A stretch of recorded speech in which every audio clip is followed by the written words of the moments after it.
today as an opportunity to set up the end of democracy in 2024. And I'm speaking literally here about setting up the end of democracy. Donald Trump experimented with a lot of things when he was president. And, one of them was collaborating with foreign governments that don't want America to be a democratic country, as in democracy, small d. They want America to be an oligarchy like they are. Countries like Saudi Arabia and Russia and China and on the list goes, Hungary, Turkey. So those countries are giving a big assist to the people within the United States who want to destroy democracy. That is today the Republican Party. And they're not just doing it here. In Canada, Justin Trudeau yesterday held a press conference in which he pointed out that China has been caught not just interfering with elections in Canada and not just seeding their social media, but actually funding 11 candidates for federal office. Spies, Chinese spies, essentially running for political office in Canada. They've been busted.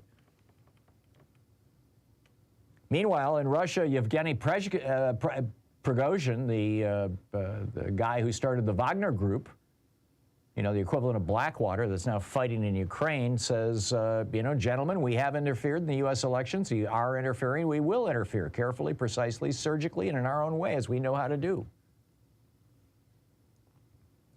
This is where democracy dies. And, we saw an experiment with this in 2020 here in Portland, when Donald Trump sent over 700 armed, unidentified, no name badges, no agency affiliation on their uniforms, armed camo-wearing federal agents into Portland to attack protesters. And they did. They came after the protesters with tear gas. They shot one in the head. In fact, Ron Wyden tweeted about it. He tweeted, quote, this was on July 16th, 2020. Our senator from Oregon, Senator Ron Wyden, he tweeted, a peaceful protester in Portland was shot in the head by one of Donald Trump's secret police. Now Trump and Chad Wolf are weaponizing the DHS as their own occupying army to provoke violence on the streets of my hometown because they think it plays well with right-wing media. And he's right. This was a domestic terror campaign. It was called Operation Diligent Valor. Now, Chad Wolf, by the way, was serving illegally as the head of DHS, as was his assistant. And they were executing a July 26, 2020 executive order, number 13933, by Donald Trump, that gave them the authority to come into Portland or any other city and basically start kidnapping people off the street, which is exactly what happened right here in Portland. The protests were dying down here just like they were all over the country.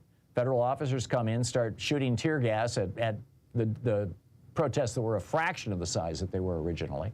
And suddenly people are back out in the streets saying, hey, wait a minute, what are you doing? Which is exactly what Trump wanted. He wanted something that would play well on Fox News, and it did.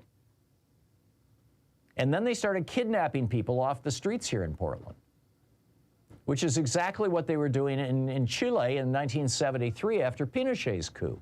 Now, this, in my mind, was a dress rehearsal for post-2020.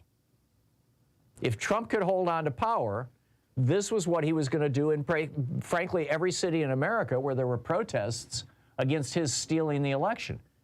If he had successfully stolen the election on January 6th, if they had murdered Mike Pence and Nancy Pelosi and Trump had declared a state of martial law, and that was the plan as far as we can tell, then there would have been protests all over the country. And this is how Trump intended to deal with them, with an iron fist.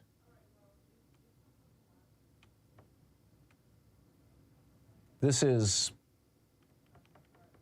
how democracies die. I don't know how to say it beyond that. It was a series of basically lucky coincidences and brave actions by the Capitol Police and, frankly, Mike Pence himself that prevented that from happening.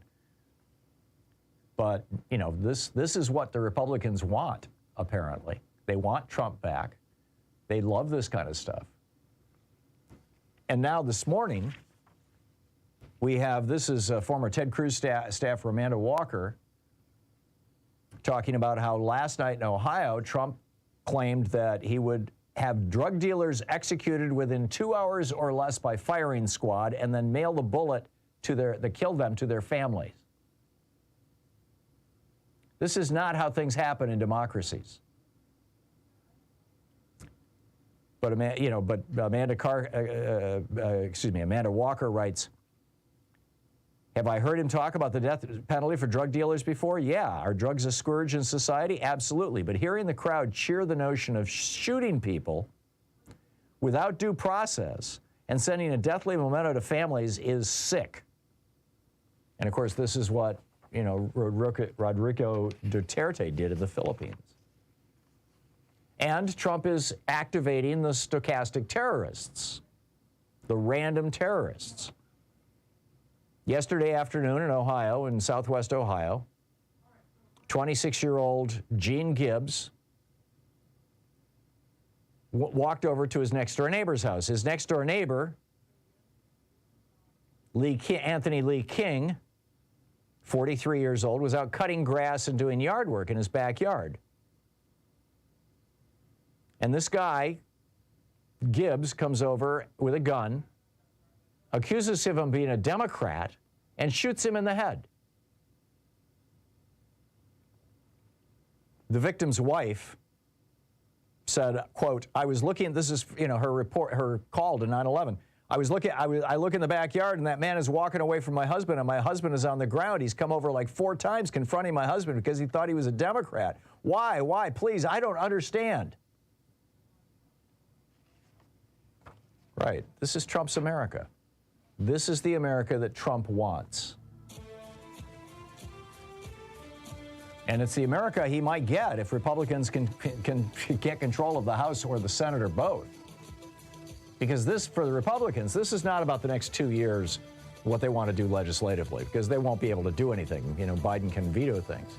This is about setting up 2024. We are on the road to fascism, my friends.